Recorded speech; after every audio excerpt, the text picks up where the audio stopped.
It is week 19, and it was an interesting week. I'm doing the video much later than I actually watched it. I watched it on December 23rd, but seeing as I have a new episode tomorrow, I wanted to get this video in when I could. It's been a struggle right now. The videos will be more frequent when I'm at my own place, I promise.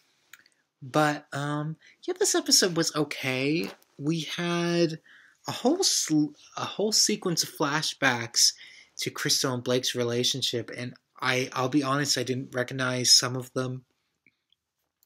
Doing it in the order that I'm doing it, the way that I'm doing it, as if it was on air, you forget things fairly quickly. They come in and out. Not everything sticks, and Dynasty hasn't been a TV show so far that has really stayed with me. And that's still okay. I still think what it is most known for, the show is not there yet. I've been saying this pretty much all of season 2, but it's true. It's just I mean the reputation of the show isn't there yet. And this episode things kind of came to a hit. It was the end of 1981 for Dynasty. Wahoo! We are done with all of the 1981 episodes, and it's in early stages of season 2. So we're not halfway through season 2 yet.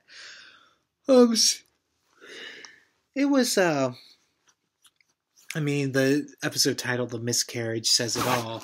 Crystal loses her baby. Which, oh gosh, was anyone surprised by that? Definitely not me. I called it right when it was revealed that she was pregnant, although I thought that was a good plot twist. Yeah, but nobody was surprised by that. Not one person. No. But she loses the baby and she finds out that she can't have children, which is really quite interesting that it makes sense. They don't want to add a baby to the Dynasty family. I get that they didn't want to do that, but it actually makes things quite grim for our leading lady, which is sad. I felt bad for Crystal when she found out that she couldn't bear children, that it would just be too dangerous for her and for the baby.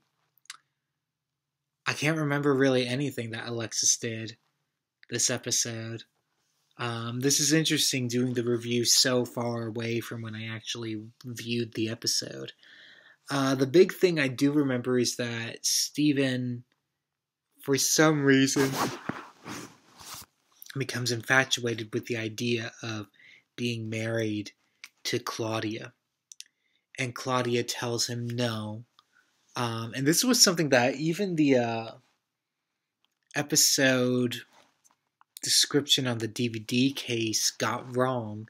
They said that the proposal was the previous episode and it was this episode, so I knew that was coming because the DVD box description of the episode spoiled it for me.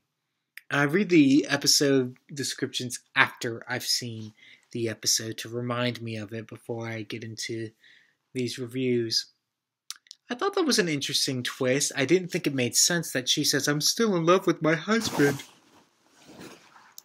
The husband who you cheated on. The husband who really didn't want anything with you after you got out of the mental institution. The husband who abandoned you and took your child away from you. You're still in love with him? I don't buy that. I don't buy that for 1 second. No.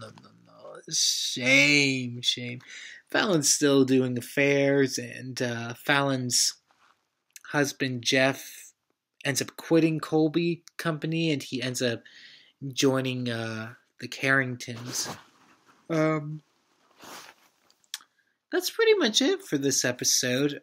Am I looking forward to this week's episode, which I'll be watching tomorrow, and hopefully I'll get these reviews in early next week, and then hopefully the reviews for the next week's episode will be done later next week, so there'll be a lot of videos the following week, just not this week. I am looking forward to next week's episode. I'm just intrigued to see where the season takes me. I'm invested. I'm invested for the whole time. Uh, but it hasn't stolen my heart yet, and I keep on hoping Dynasty will do that. It hasn't done that for me yet, but I have hope of where it will go. Oh, and Steven and Sammy Joe, I think they're a really interesting pair. I like Sammy Joe a lot. Probably because I like Heather Locklear, but yeah, I'm just intrigued to see what they've got up their sleeves. Anyways, I hope you guys stay with me for next week and tomorrow if you're watching along with me as we keep continuing returning to the Carrington Mansion.